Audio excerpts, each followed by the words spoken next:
My friend demanded I photograph her $100,000 wedding for free and treated me like a servant, so I deleted the photos in front of her. Before we get into today's story, tell me in the comments where you're watching from.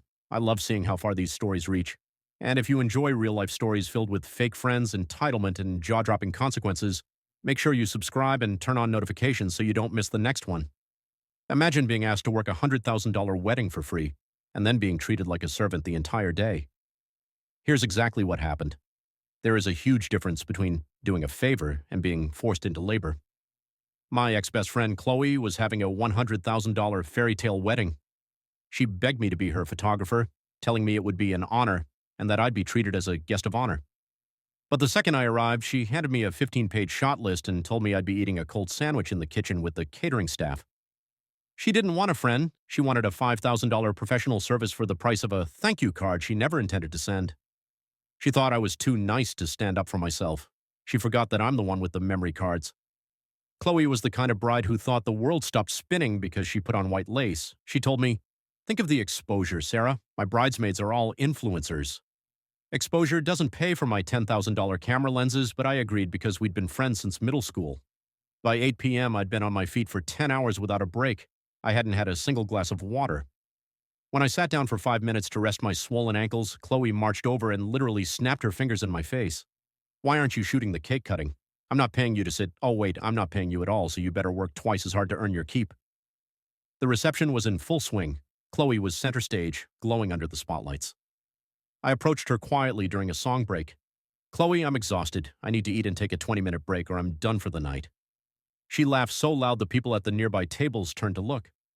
"You're done when I say you're done, Sarah. You're the help today.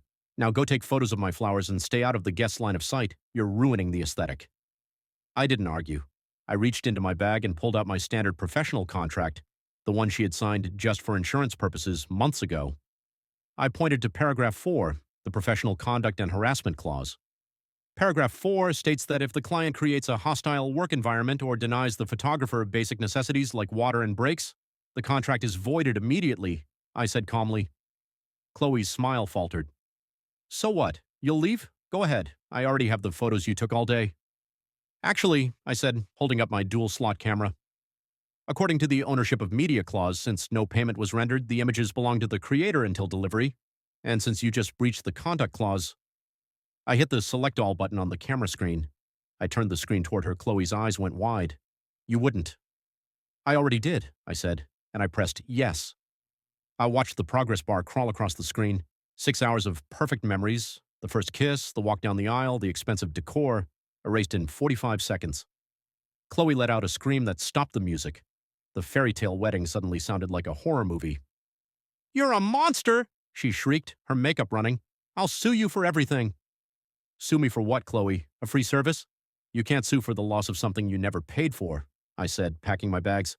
"I hope the exposure from your guest's blurry iPhone photos is worth the $100,000 you spent on a wedding with no professional record." I walked out of that ballroom and went straight to a 5-star steakhouse.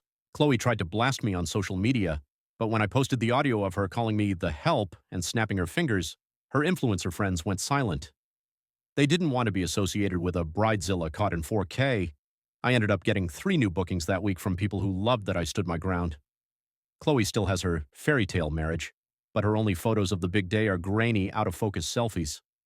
She learned the hard way. If you treat your friends like servants, don't be surprised when they decide to quit. The reception was a sea of champagne and silk. Chloe was in the center of the dance floor, basking in the glow of the $20,000 lighting rig I'd been helping the techs calibrate all morning. I hadn't sat down in 6 hours. My water bottle was empty and my blood sugar was crashing. I waited for the music to transition to a slow song and approached the head table. "Chloe, hey, I'm starting to get dizzy. I'm going to take 20 minutes to eat some of the vendor meal and hydrate. I'll be back for the bouquet toss." Chloe didn't even look at me. She was busy checking her reflection in a butter knife. "The vendor meals are for the people we hired, Sarah. Since you're a guest, you eat when the guests are done, and right now the light is hitting the centerpieces perfectly. Get back to work." "Chloe, I've been here since 8 a.m. I'm not asking, I'm telling you. I need a break." She set the knife down with a sharp clink and turned to me, her voice low and venomous. "Listen to me, you ungrateful brat. I gave you a +1 to a $100,000 event. You're lucky I'm letting you put this in your portfolio. You're the help today." If I see you sitting down again, I'll make sure everyone in our social circle knows how unprofessional you are. Now go, take the shots. I felt a strange, calm clicking sensation in my brain. I reached into my camera bag and pulled out the folded, coffee-stained copy of the friendship agreement I'd insisted she sign months ago. Do you remember signing this, Chloe? You called me paranoid at the time. I pointed to the bolded text in paragraph 4, the professional conduct and harassment clause. What is that? She hissed, looking around to see if any influencers were watching. It's the clause that states the photographer is entitled to 1 hot meal and 30 minutes of rest for every 6 hours worked. It also states that verbal abuse or hostile demands constitute a breach of contract. So what? Chloe sneered. Sue me later. Right now you have my ceremony photos on that card. You leave and I'll have you blacklisted for theft. That's the thing about a breached contract, Chloe, I said, pulling the secondary SD card out of the side slot and holding it between 2 fingers. According to the ownership of media section, until the final product is delivered and the contract is fulfilled, the intellectual property remains with the creator. Since you just breached the conduct clause, the contract is void, and since there was no payment, there is no work for hire. I held up the camera so she could see the screen. I navigated to the Format menu. Chloe's face went from porcelain white to a terrifying shade of purple. Sarah, don't you dare. That's my entire wedding. The walk down the aisle, my father's face. You wouldn't. I told you I needed a break, Chloe, I said, my finger hovering over the OK button. I guess I'm taking a permanent one. Chloe's hand shot out to grab the camera, but I stepped back, my finger hitting the OK button with a definitive click. The little red light on the back of the camera began to blink, the heartbeat of 2,000 perfect memories being wiped out of existence. The format is complete, I said, sliding the empty card back into my pocket. Chloe let out a scream that was so loud it actually cut through the bass of the DJ's set. The dance floor froze. Her husband, looking confused and slightly terrified, ran over. Chloe, what happened? Is the dress okay? She deleted them, Chloe shrieked, pointing a shaking finger at me. She deleted the whole wedding, all of it, it's gone. Her husband looked at me, then at Chloe. Wait, Sarah, why would you do that? Ask your wife about paragraph 4, I said, calmly packing my $2,000 85mm lens into its padded case. And maybe ask her why she thinks friendship means snapping her fingers at me like I'm a stray dog. I'm not a guest, I'm not the help, and as of 30 seconds ago, I'm not your photographer. I walked out of the ballroom while Chloe was in full-blown hysterics on the floor. I didn't look back to see if her influencer bridesmaids were getting a good angle of her meltdown. By the time I got home, Chloe had already posted a grainy, tear-streaked selfie to her 50,000 followers, tagging me and calling me a vindictive, talentless snake. She expected a lynch mob. Instead, I posted the 60-second voice memo I'd recorded on my phone during our final confrontation in the kitchen. I paired it with a screenshot of the signed conduct clause. The audio played clearly, Chloe's voice sharp and ugly, saying, "You're the help today. Stay out of the guest's line of sight. You're ruining the aesthetic." The internet did what the internet does. Within 2 hours, the Bridezilla hashtag was trending.